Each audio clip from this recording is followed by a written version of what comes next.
बात करते हैं जम्मू कश्मीर में होने वाले विधानसभा चुनाव की, जिसकी तारीखों का आज चुनाव आयोग ने ऐलान किया। मिशन कश्मीर की डेट फिक्स होने के साथ ये तय हो गया कि वहां गणतंत्र को लोकतंत्र की ताकत से खत्म किया जाएगा। जमहूरियत जीतेगी और आतंक का जानिब से एक बहुत बड़ा शौक पाकिस्तान को लगा है और ऑफिशियली उन्होंने अनाउंस किया है कि हम 18 सितंबर से जम्मू कश्मीर के अंदर बाकायदा तौर पर असम्बली पोल करवाने जा रहे हैं। मतलब कि अब कश्मीर के मसलों का हल जो होगा जमहूरी होगा, लोग अपने मसले का हल वोट दे के जो है उसको हल करेंगे। अगर हम पाकिस्तान की बात करें, यूनाइटेड नेशन की बात करें, हमने बहुत सी रेजोल्यूशन यूनाइटेड नेशन में कश्मीर को लेके पास की है। 5 फरवरी अपने मुल्क के अंदर एक डे भी रखा। अभी 15 अगस्त गुजरी, कश्मीर के अंदर तिरंगा रैली भी उन्होंने निकाली। तो ये जो इलेक्शन का हल इंडिया ने निकाला है कश्मीर को लेके, इसका पूरी दुनिया की पॉलिटिक्स में यूनाइटेड नेशन में कितना बड़ा मूव आएगा और ये कितना बड़ा उनके लिए एक प्लस पॉइंट साबित हो सकता है कश्मीर के अंदर असम्बली इलेक्शन करवाना। देखिए, एक्चुअली इंडिया पे एक काफ़ी बड़ा प्रेशर था कि आपने एक टेरिटरी को अनऑफिशियली ऑक्यूपाई किया हुआ है। अच्छा। तो डेफिनेटली उन्होंने उस प्रेशर को रिलीज़ करने के लिए सबसे पहले तो एक डेमोक्रेटिक सेटअप बनाने का फ़ैसला किया।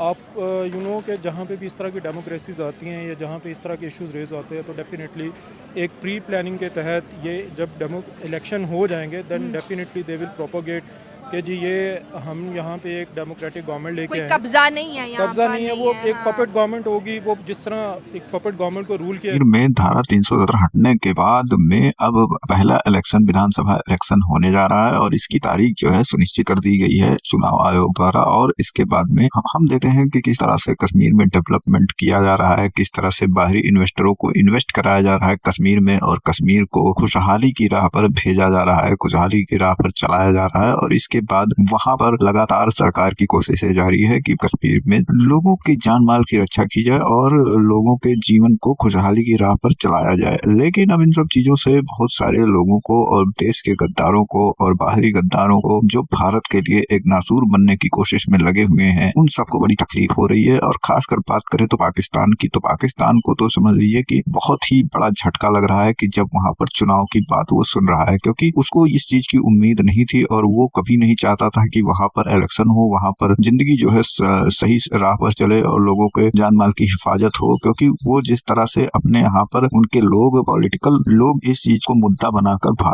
भारत से नफरत फैलाने की कोशिश करते हैं अपने लोगों के बीच में। और उसके बाद में मुसलमानों के लिए तमाम तरह से वो लोग निकालते रहते हैं कि भारत में जुल्म हो रहा है और क्या कुछ हो रहा है। और इसके बाद में ये लोग इसी चीज के नाम पर वहां से कश्मीर में दंगा फसाद फैलाने की कोशिश करते रहते हैं। और जब भारत पाकिस्तान पार्टीशन के बाद ये कश्मीर का मुद्दा बन उठा है और तब से लेकर आज तक पाकिस्तान इस चीज को अपने यहाँ पर शांत नहीं होने दे रहा है और अपने यहाँ पर वो अपने लोगों को इस चीज के लिए भड़काता रहता है। और इस तरह से वो एक तरफ तो पीड़ित भी बन जाता है कि हमें बहुत कष्ट हो रहा है, हमारे लिए जो है बहुत ही दिक्कत है, और उसके बाद में वहां से वो टेरर एक्टिविटी फैलाता रहता है भारत में। और खासकर कश्मीर के इलाकों में वो कभी शांति नहीं चाहता है। उसका सोचना ये है कि वो कश्मीर हमारे यहाँ पर आ जाए और कश्मीर में जो बैठे हुए चंद लोग पैसों के लिए लालच में पड़े हुए हैं वो लोग भी उस चीज में पाकिस्तान का साथ देते रहते हैं और उनको भी फायदा हो रहा है। और पाकिस्तान इस चीज के लिए अपने यहाँ पर लोगों से टेरर एक्टिविटी करवाता है और इस तरह से इन लोगों का जो है पैसे का कारोबार और इसके बाद में भारत को परेशान करने का कारोबार इनका चलता रहता है। और ये कहीं ना कहीं बहुत ही बड़ी और सोची समझी इंटरनेशनल साजिश भी है दोस्तों पाकिस्तान की भारत के खिलाफ। और जब इसका जवाब भारत की सेना, भारत के लोग इनको देते हैं तो फिर ये वही चीज अपना पुराना नारा कि मुसलमानों पर जुल्म हो रहा है, मुसलमानों पर कष्ट हो रहा है भारत में, ये चीज ये लोग निकालते रहते हैं। तो अपनी कमी दबाना और फिर जब कोई अगर उस पर कोई रिएक्ट करता है तो उस पर ये लोग चिल्लाना शुरू कर देते हैं। और ये चीज इनकी यहाँ नहीं, आप पूरे दुनिया में देखिए कि हर जगह पर इस समय यही चीज चल रहा है। पहले तो ये लोग जिहाद के नाम पर लोगों को तंग तराश करेंगे और जब वो लोग इन्हें उल्टा इनको रिएक्शन देने लगेंगे, इनको तंग तराश करेंगे, तो ये लोग उस पर जुल्म बताकर खूब हल्ला गुहार मचाते हैं। फिलहाल चलिए चलते हैं खबर की ओर और देखते हैं पूरा मामला। वीडियो पसंद आए तो लाइक करें, चैनल को सब्सक्राइब करें और शेयर करना बिल्कुल ना भूलें। किया जाता है। और अगर आप देखें इंडिया के अंदर भी मुस्लिम कम्युनिटीज़ को वो ऐसे ही कंट्रोल करते हैं। अच्छा। एक मेजर पोर्शन या चंक वहाँ पे पॉपुलेशन का मुस्लिम कम्युनिटीज़ का है, but they control all the Muslim communities through pre poll and polling and assemblies के उनके पास पपेट्स हैं, उन पपेट्स के जरिए कंट्रोल करते हैं। आपको पता है इंडिया जम्मू कश्मीर के अंदर इलेक्शन करवाने जा रहा है और इंडिया ने इसकी डेट भी डिक्लेयर कर दी है। क्या इंडिया कामयाबी के साथ जम्मू कश्मीर में इलेक्शन करवा पाएगा? ये कभी भी नहीं करवा सकता, क्योंकि ये इंडिया जो मर्जी कर ले, पाकिस्तान तो पाकिस्तान है, पाकिस्तान जिंदाबाद, पाकिस्तान की आर्मी, ये कभी भी ऐसा होने नहीं देंगी। इंडिया जो मर्जी कर ले। भाई इंडिया ने पहले जम्मू कश्मीर से आर्टिकल 370 रिमूव किया, हम तब भी कुछ नहीं कर सके।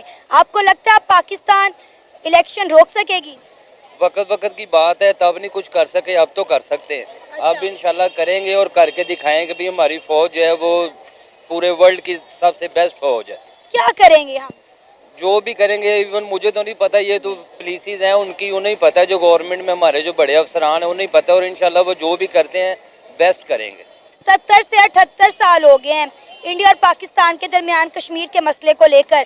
इन 77-78 सालों में हमने कश्मीर के लिए क्या किया? कोई एक दो चीजें गिनवा दें। वो इधर देखें, उनके लिए कुछ कर भी लें तो जितने वो डिस्टर्ब है मेंटली, वो तो कभी भी नहीं कहेंगे कि पाकिस्तान ने हमारे लिए ये किया या इंडिया ने वो किया। लेकिन जो मर्जी कर ले इंडिया या कश्मीर वाले, इंशाल्लाह जीत तो मुसलमानों की होगी, जीत पाकिस्तान की होगी। हम इसको इंटरनेशनल लेवल पर, उस लेवल पर हल नहीं करवा सके जो कि वो राय के इस्तेसबाब राय।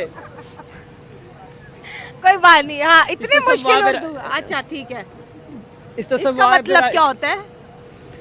नहीं मेरी बात सुने, आपकी तो जीत है क्योंकि उन्होंने लॉन्ग टर्म प्लानिंग किया है इसके ऊपर। अच्छा ठीक है। इस सिस्टम को उन्होंने इंजेक्ट करने के लिए वहाँ पे अपने लोगों को पहले लाकर बसाया है। आर्टिकल हटाया 370 जी बिल्कुल, जिसको आप हमारे सामने तकरीबन 2 साल से कुछ 2019 हो गया से हुआ। ठीक है, तो ज्यादा हो गया। तो उसमें हम फिर भी उस लेवल पर इस मसले को नहीं लेकर गए। इसमें सबसे ज़्यादा रोल जो मैं कहूँगा, जो आलमी ताकतें हैं, उन्होंने भी इसको कभी सीरियस नहीं लिया और हल करने की कोशिश नहीं की, क्योंकि पाकिस्तान और इंडिया को दुश्मन बनाकर वो अपना असला बेचते रहे, अपना बिजनेस करते रहे। वरना हो नहीं सकता कि एक स्टेट के अंदर 77 सालों से इंसानी हकूक़ की खिलाफ वर्जी चल रही हो और अक़वाम मुत्तहिदा अपनी आंखें बंद कर ले, अक़वाम आलम अपनी आंखें बंद कर लें, अक़वाम इस्लाम अपनी आंखें बंद कर लें।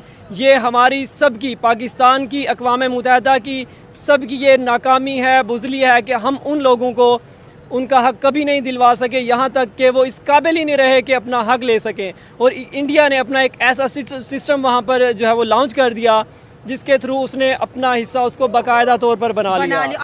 ये कश्मीरियों का हक है कि उन्हें आज़ादी दी जाए। ये इंडिया अपने तौर पे अगर ये मामला कर रहे हैं तो ये बहुत ही गलत बात है, और ये अक़वाम मुत्तहिदा में इस चीज़ की सुनवाई होनी चाहिए कि ये बहुत गलत है कि अगर इंडिया अपने तौर पे वो कह रहा है कि भाई कश्मीर हमारा, तो ये बात नहीं है। कश्मीर कश्मीरियों का है, उनका हक है, वो जिसके साथ रहना चाहिए वो उसके साथ उनको रहना चाहिए। वो कहते हैं कि हमें आज़ादी चाहिए, वो कहते हैं ना हमने पाकिस्तान के साथ रहना है, ना हमने इंडिया के साथ रहना है, उनको एक अलग रियासत देनी चाहिए, ये उनका हक है। और ये अगर कश्मीरी इंडिया के साथ खुश हैं फिर क्या करना चाहिए? तो फिर उन्हें इंडिया के साथ कर लेना चाहिए। देखिए, जिस अवाम जिस तरह खुश है ना, उस तरह अवाम को रहना चाहिए। जिस तरह कहते हैं रियाया खुश है ना, उस तरह हुक्मरान को करना है। रियाया जिस काम में खुश होती है ना, उसी काम, वरना फिर वही बात होगी जैसे अभी आपने देखा है पीछे हमारे कश्मीर में कितनी तबाही हुई है, शेलिंग हुई है पुलिस की तरफ से, और लोग भी मरे हैं।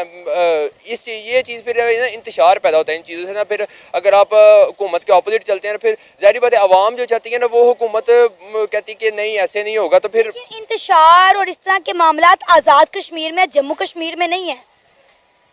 वो जम्मू कश्मीर में चूंकि इंडिया अपनी तरफ से कर रहा है, कभी वो मतलब कर्फ्यू लगा देता है वहाँ पे, कभी वो अपने कोई कर्फ्यू नहीं है। ये आपको किसने कहा है?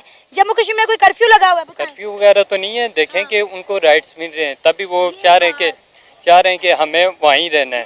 तो हमें चाहिए कि पाकिस्तान हमारे साथ चले। ठीक हो गया। आप कश्मीरी हैं? जी मैं तो कश्मीरी हूँ अल्हम्दुलिल्लाह, क्योंकि कश्मीरियों का एक ही नारा है कि खुद मुख्तारी जान से प्यारी। तो उन्हें राइट्स मिलने चाहिए, पाकिस्तान को चाहिए अगर वो उनके साथ अच्छे तल्लुकात रखते हैं, उनको अपने राइट्स दे। ये ना करे कि यहाँ से वो भेजे, आर्मी भेजे, फलां भेजे और जाके वहाँ शेलिंग करे। क्योंकि ये पीछे जो हुआ है, तो उससे 3-4 बंदे जो है मुजफ्फराबाद के थे, उनकी अमवात हो चुकी हैं। ठीक हो गया। तो पाकिस्तान को चाहिए कि उनके साथ इख्तलाफात न रखें, उनके साथ अच्छे तरीके से पेश आएँ, उनको उनके हकूक़ देने चाहिए। अब आप देखें कि इंडियन गवर्नमेंट जम्मू कश्मीर के लोगों को कितना फैसिलिटेट कर रही है। वहाँ पे आप देखें कि कौन सी फैसिलिटीज़ नहीं है जो होनी चाहिए। उसके बरक्स आप आज़ाद कश्मीर से हैं, आप खुद देख लें कि आज़ाद कश्मीर को क्या दे रही है पाकिस्तान की गवर्नमेंट। मेरे हिसाब से तो उन्होंने कुछ नहीं दी।